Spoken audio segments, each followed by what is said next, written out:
So hello everyone, good afternoon. Hope you all enjoyed your lunch and had a good first session after lunch. So if you are not sleepy at all, then we'll talk about the next topic. Uh, Before we start, how many of you have heard of Gen AI? Oh, very few of you, huh? That's sad. But yeah, it's talk of the town. Everybody's talking about things, and but how many of you think that it has an actual impact? Oh, just few. Okay, the number is getting lower and lower. So I just wanted to briefly talk about a few things. One is we talk about how it's impacting the security landscape in both ways, which is one is offense, one is defense, and also a little bit touch base upon the different use cases which exist in the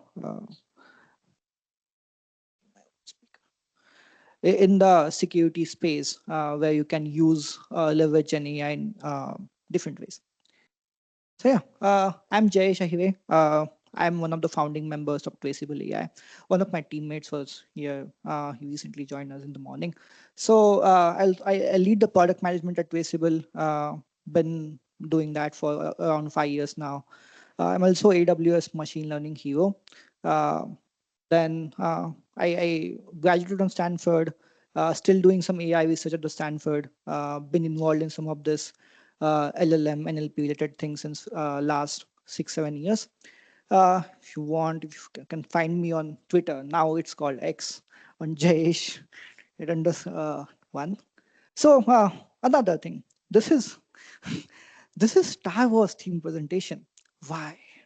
Uh, I have watched one episode of Star Wars in my entire life, but this came into picture when we were supposed to do like one of so Disney is one of our customers, and we were supposed to do a presentation for them, and that's where they had a good idea that you should do a Star Wars themed presentation.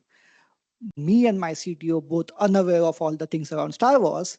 We had somebody create the presentation for us. Now it has a lot of Star Wars references, which I'm aware of to some extent, but not a lot. But hopefully, like, how many of you are Star Wars fans? Okay, I'm offending a lot of people at this point. But cool. I hope you get the references, unlike I do, but this is what the whole thing is about. Cool. The Force Awakens.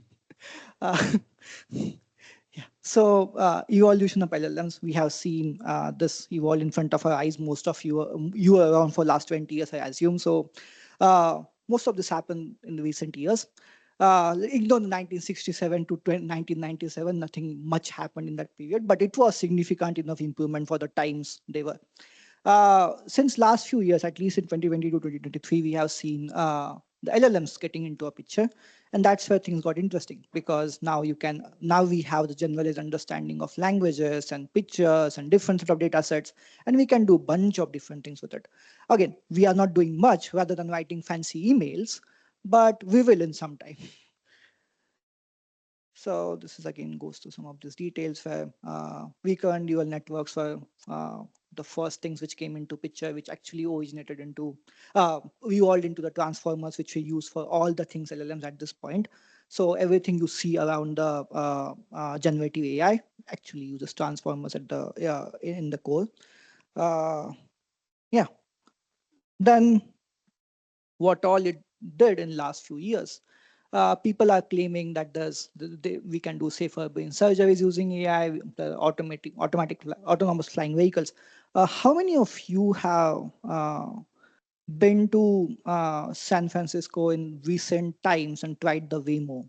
Oh, yeah. So that's a pretty cool experience because it's completely autonomous and it just feels like future to most extent. So we're already like seeing some of the things which are happening around artificial intelligence using like generative and LLMs and everything else. But it's a double-edged sword. Like the two different, every single thing has two different sides, and this also has two different sides. One is the lighter side of it, which is it can be used to develop powerful security tools for detection analysis. automated incident response, but at the another end, it's also being used for things like deepfakes, launching phishing campaigns, automating attacks. So we'll talk about both the sides, and we'll see like how can we leverage it for the better version of it than on the dark side.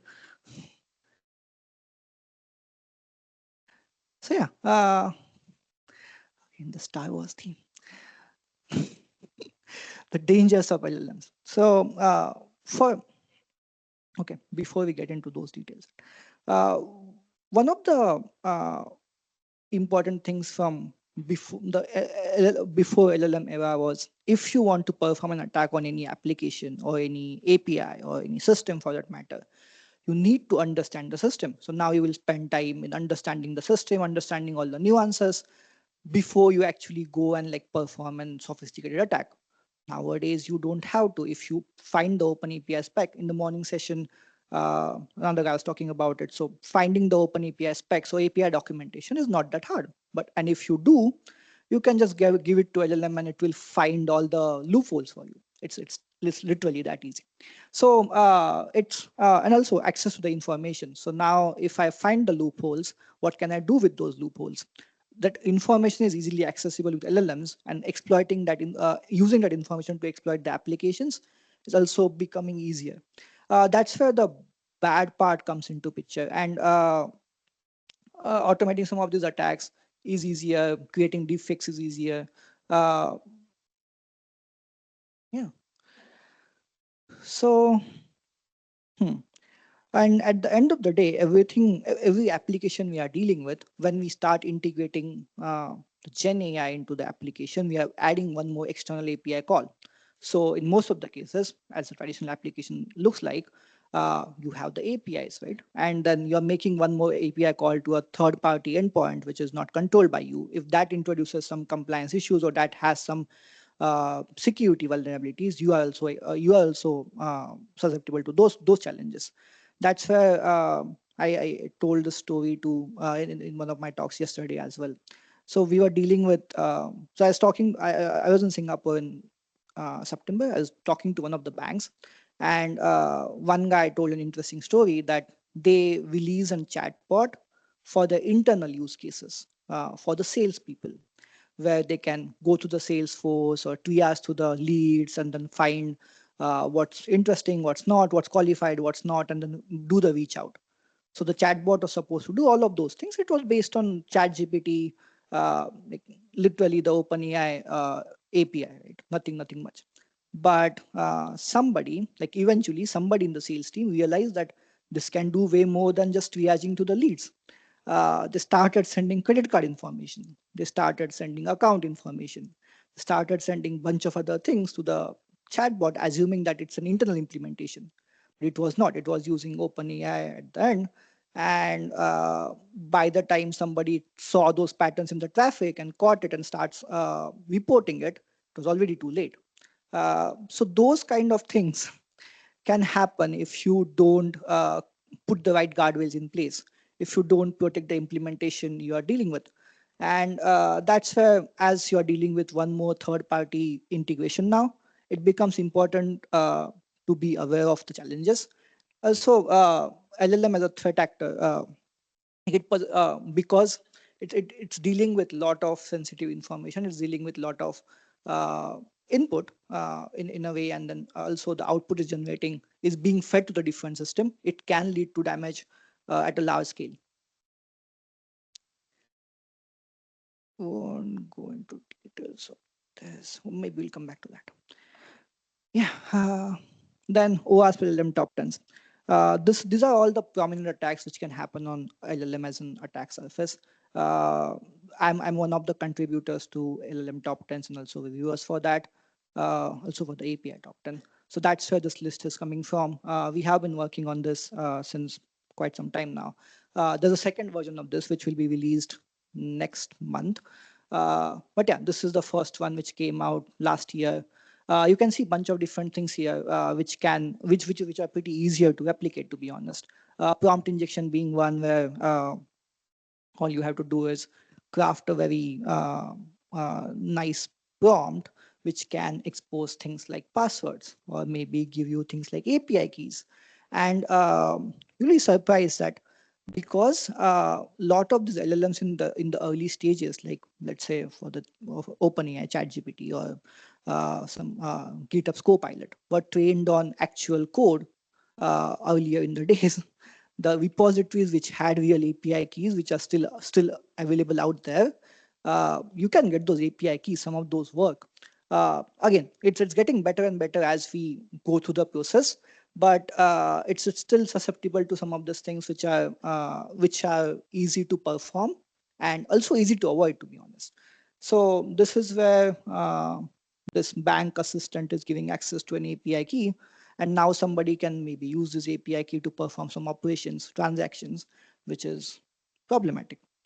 Another example of the same bot, and this is real deal, where it's giving you a sensitive information like email ID, date of birth, passwords, balance in the account, the Aadhaar number for the Indian origin. So all of those things, right? And it just uh, sad. So that uh, and while talking about this, one of the we work with a lot of US banks and financial organizations, and that's where they are little reluctant to adopt LLMs for some of the customer facing use cases because of same thing. We're dealing with the sensitive information all the time. But in other regions where people are actually adopting it, you start seeing these issues, and that's where you need to do a better job at avoiding these issues. Then yeah. So in prompt injection, what happens is when you provide the instruction data, you try to modify the instruction in a way that you can get sensitive information out of the LLMs or any information which you can use against the end user. And if you are able to craft a really good prompt, you can get like the malicious data, sensitive data out of the application, which can be used for malicious activities. Then like we could talk about all of this, but it will take time. I will give a very simple example where this is very impactful, right? uh, how many of you have received phishing emails in past 10 years? Yeah, they're always beautifully written, right? There will be some there will be some spelling mistakes here and there, or maybe something is wrong with the phishing emails. Nowadays they have gotten really better, like literally as good as the original ones, uh, purely because of LLMs. And that's where I think LLMs are shining a lot. That's a real use case there. So people are using LLMs for social engineering and writing better phishing emails and performing those phishing attempts at scale. That's where it's being used. Uh, if these are some of the older ones, like the one on the top and one on the I don't understand left and right, so probably left.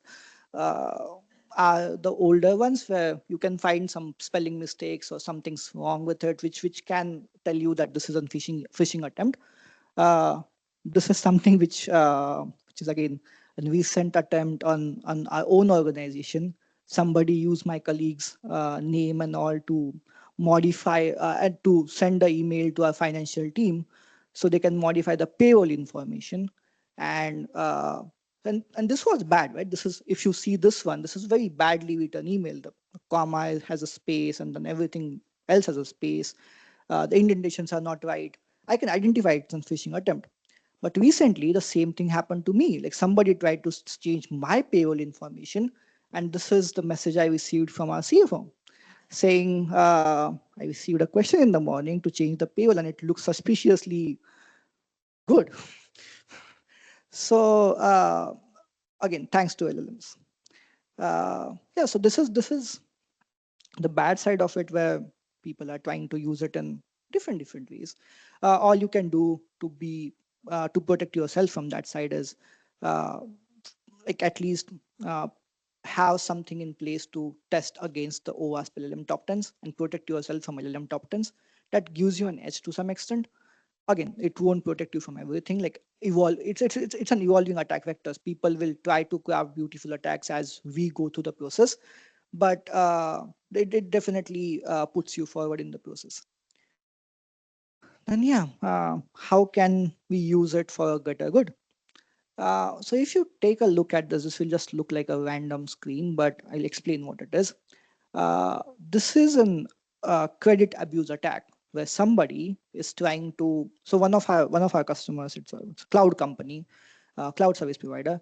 So that's where somebody is trying to just create different accounts from different IPs and different locations to get more and more credits, and they are using those credits for uh, in most of the cases for mining, and that has been a huge problem for them. Like it used to cost them millions of dollars every single month in those free credit abuse attacks, and that's where this screen comes into picture. So if you look at the emails there, that one email plus 37 others which are listed down here, and it's coming from 31 IP addresses, mostly from Singapore. If you go down, like if I scroll down, there are a bunch of others from India and few different countries as well.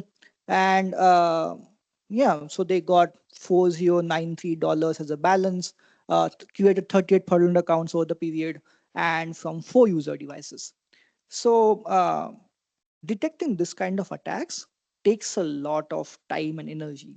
So we have been doing this professionally since 5 years at this point, and developing models to detect this is pretty hard. We have been working on statistical models for a while, but it's different every single time. It's different for this kind of scenarios where somebody is trying to create so many accounts and get get access to credits. In some other cases, somebody is trying to do same thing for in one of the telecom companies we are working with. People are trying to get different numbers, so they can send random messages as in the phishing attempts. They can randomize those messages using the numbers and SIM cards they are procuring, and that's happening at scale. Like there are thousands of SIM cards being used, or thousands of SIM cards being generated in every single day. In some cases, they are very intelligent, so they do low and slow attacks, which is this scenario. So if you notice, there's a somebody goes disables the notifications, and that's when they transfer the money. And this is kind of once or twice in a day type scenario, where each day on this particular user account, some threat actor will come, just disable the notifications, send a random amount to one specific account, and then again enable the notifications. This is continuously going on for the last 15-20 days, and tracking this kind of scenario, and then making sure that you alert the end user, in this case a bank which is running this uh, whole online activity, alert that bank, or at the end alert the user that something is happening on their end, is important. But doing this using statistical models, or even any kind of modeling for that matter, pretty hard. And that's where LLMs come into picture, because what all of these problems need is in context. If you provide the right context and if you provide the right data, a LLM model can learn well from it. It can identify these patterns. It can even detect some of the scenarios early in the cycle than later in the cycle when the attack actually happened. That's why I talk about these two things, which is security with Gen AI, which is what we want to talk about right now. And we talked about security for Gen AI earlier. So with Gen AI, there are different set of use cases, which are this. One of the first use cases is of 5 minutes. Threat detection and response. So the scenario I was talking about earlier, that was more of a fraud, or uh, the fraud kind of a scenario. But there are again traditional attacks which are like bolas and bafflas of the world, which is broken object level authorization, function level authorization.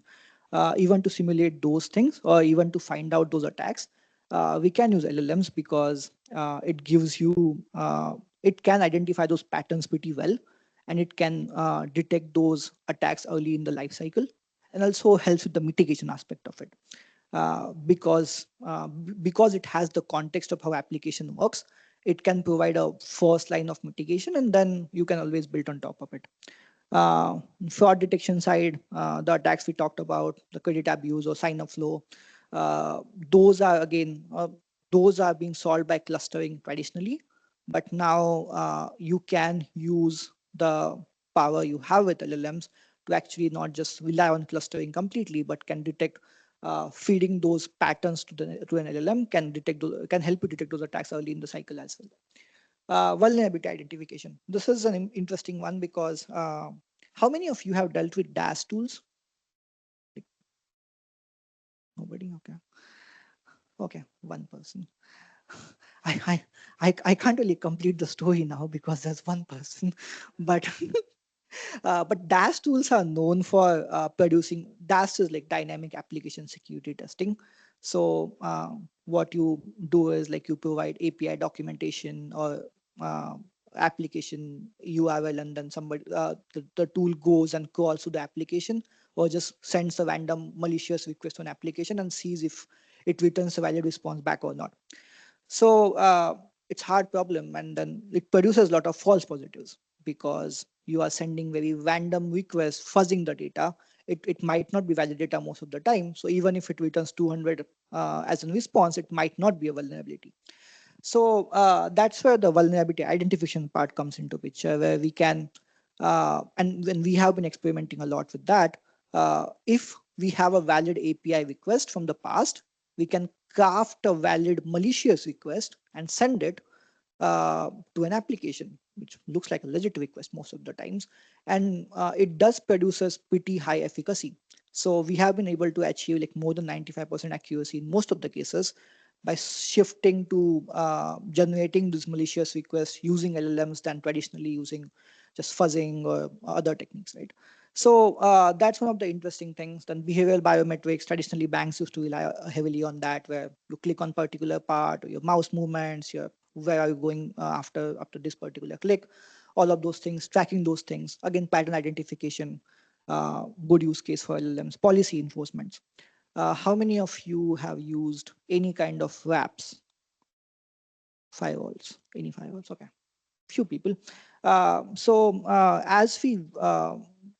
As we deal with wraps are not intelligent by nature. Wraps are enforcers by nature.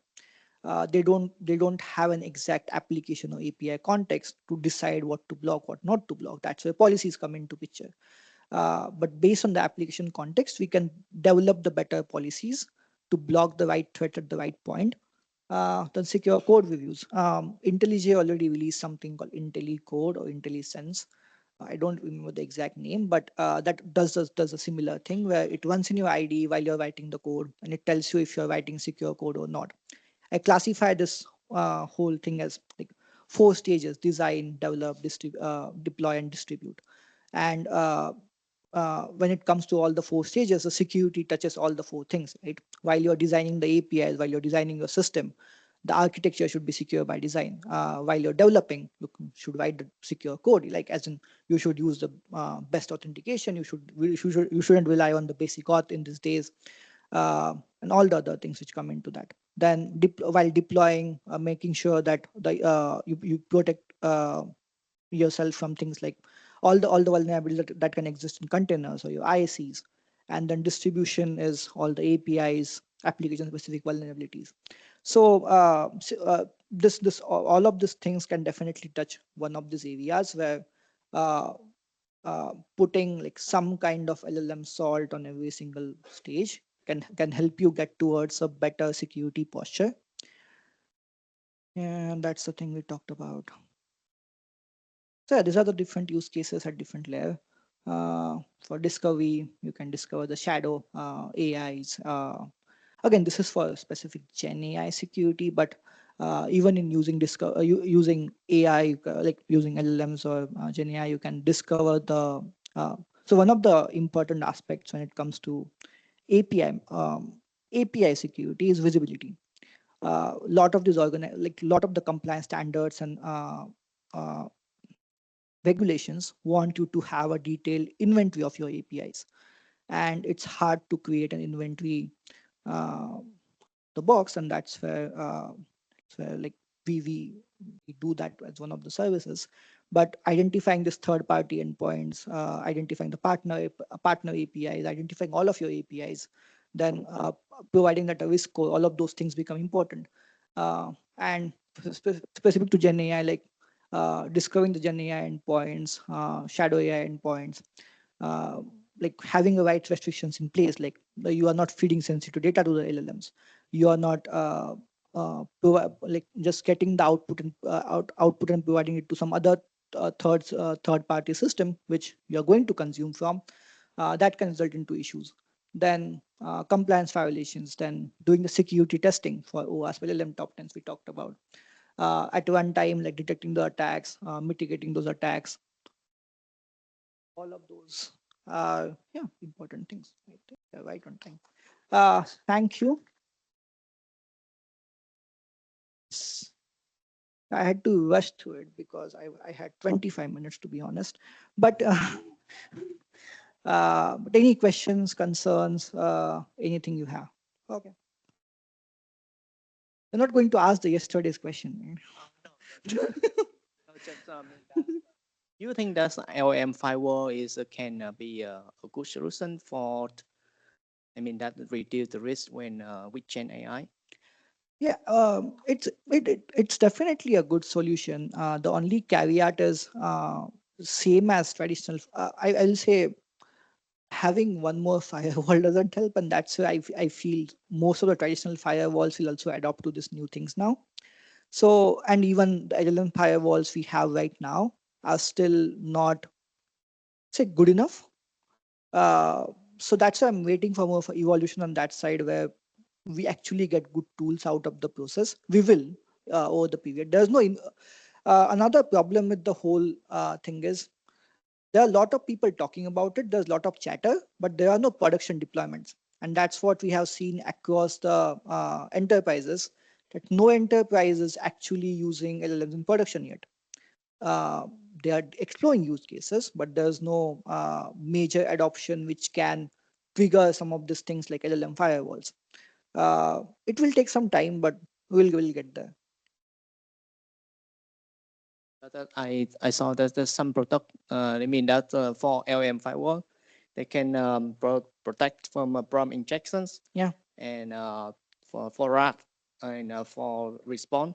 correct. Yeah. So I mean Yeah, that's, yeah, I don't know that if this solution will be in the future for the, yeah. It's definitely interesting. It will be helpful. The only thing is the adoption. All of these things are really tied to adoption. So once the adoption happens, I think that will pick up as well. No questions. No questions. Thank you. And the Star Wars fan. Were the Star Wars references right? No, didn't like them. Cool. Thank you, everyone. If you have anything, you can grab me around as well. Another huge round of applause for Jayesh, everyone.